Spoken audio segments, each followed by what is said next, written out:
Far From Home wouldn't be the same movie without its incredible special effects. Everything from touching up Spidey's suits to creating the elementals required multiple companies, hundreds of people, and hours of work.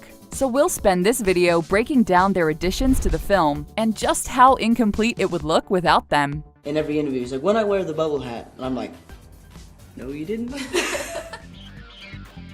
Far From Home's most memorable scene has got to be the intense illusion battle, the big midway fight sequence of the film. Framestore, the company in charge of this sequence, was given an unusual amount of freedom to create the scene. They weren't given a set script to follow. Instead, they were given the creative freedom to come up with the concepts for the illusions at the same time they were animating and adding effects to the shots. This gave them the unique opportunity to provide direction for the on-set production team. For example, with this shot where MJ is attacked by Mysterio. Framestore blocked out the animation ahead of time with a CG MJ, complete with precise lighting from the moon and lights of the Eiffel Tower. This rendered footage was passed along to the set production, who were able to recreate the exact lighting Framestore needed for the shot. This allowed them to slip Zendaya's performance into the final product looking absolutely perfect. By the way, the construction site where the battle takes place? 100% CG. Framestore created the entire building model, adding Tom Holland's mocap footage on top. They used a mocap suit instead of filming Tom in costume to save time on set. All of those reality-bending illusions would have meant way too many costume changes for just one sequence. That nightmare-inducing zombie Iron Man utilized mocap as well. Framestore went through several designs for the undead hero, finding the right balance to be horrifying without showing anything too gruesome. The final product finds a good middle ground, resembling a mummy beneath the broken bits of machinery. Marvel moviegoers are no stranger to the incredible holograms of this cinematic universe, which means the VFX teams have to keep their designs consistent with the Marvel style while putting in a few new twists to keep the visuals from getting stale for longtime fans. For this scene where Mysterio is introduced as Quentin Beck and explains the elemental attacks, filming was done using a special lightbox table. Rising Sun Pictures had to not only design and place the holograms in the scene, but adjust the lighting and colors depending on which holograms were showing to make them look like they were really in the room with the actors. The work had to be done in layers, sometimes completely removing the lighting from on set. The lighting in the raw footage lacks the subtle colors reflecting from the holograms that don't just make the scene look pretty, but create an atmosphere to complement the actors' performances. Sometimes an actor's job boils down to fighting invisible monsters on set. The scene with the water elemental battle was filmed on set with recreations of buildings from Venice on top of a huge pool of water and blue screens as backdrops. While the scene utilized a ton of CG, most of the stunts were accomplished by Tom and his stunt doubles, Luke Scott and Greg Townley. I never have a stunt double, it's always me. VFX not only hid the wires required to help Tom jump from pole to pole and vault onto the Rialto Bridge, but filled in the backgrounds of Venice and, of course, brought the water elemental to life. There were no rigs or dummies used for the monster, which means the actors had to rely on their imaginations to really sell their performances. All of that water they were drenched with was real though, and very cold. Similar techniques were used for filming the scenes in London. While portions of the scenes set on Tower Bridge were filmed on location, they also filmed using set pieces such as the tour bus in front of green screens. The shots littered with rubble and broken down cars were set pieces in front of green screens too. For wide shots, ImageWorks built a complete 3D model of Tower Bridge. This model was also used for filming all the destruction that took place during the climactic final battle. During all this action, we see tons of drones in various states of despair.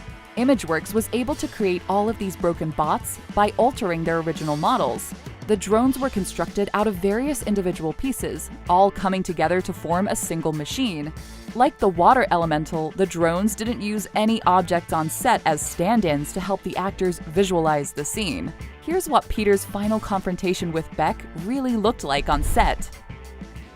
Believe it or not, this scene, set in a vibrant field of tulips, was filmed in an empty grass lot in the UK. The jet and all the flowers were CG. Image Engine had to simulate an entire field of tulips with natural wind as well as the jet landing. Over 2 million tulips were simulated in this scene. There were 8 colors and 8 different tulips created for each color.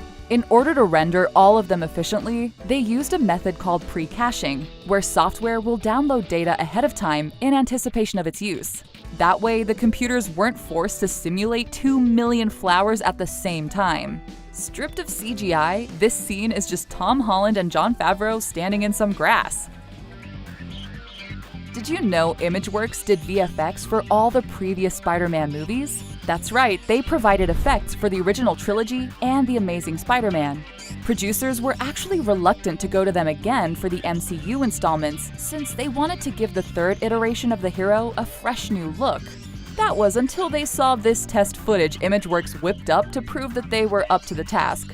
That's not Tom Holland in costume, that's completely CG. The 3D model looked and moved so convincingly that even Tom Holland himself was fooled. To innovate on their previous work, they focused on making MCU's Spider-Man the most realistic one yet. They did this by studying imperfections in Tom's movements from unused takes and incorporating them into the animated Spider-Man. Moments of hesitation or getting caught off balance helped make the CG Spidey feel far more grounded in reality than any of the previous films. While some of Spidey's suits are completely computer-generated and require a mocap suit, even the costumes on set require digital tweaking here and there. It can be as simple as removing wrinkles to keep the suit looking smooth, or adding wear and tear from the intense action sequences. Following in Tony Stark's footsteps, Peter enters the workshop in the back of the jet to build his own suit for the first time since he ran around Queens in sweats. While the shots of Peter entering are all CG, there was also a physical set for the workshop. After filming Tom on set, the holograms were added in post with VFX. Image Engine had to create an exact replica of the set in order to accurately layer the holograms and moving machinery over the real footage, bringing the workshop to life in the final product. This scene isn't just an important character moment for Peter, but a chance for the audience to see what goes into building a Stark Tech Spidey suit. Image Engine had to decide what the individual elements of the suit would look like, ultimately breaking it down into 3 layers for the construction process. There's a white wet fiber layer, a layer of black and red fabric detailing, and a layer for hard surfaces, such as the eyepieces and chest patches. The company in charge of VFX for the final battle in London, ImageWorks, kept these details consistent when adding battle damage to the suit. If we look at his suit closely during his emotional reunion with MJ, we can see patches of white material where the suit sustained damage. Before we go, here's a bonus fact. Marvel is so serious about keeping spoilers from leaking that even the VFX teams have to follow strict rules, working without internet access, and never sending images or emails.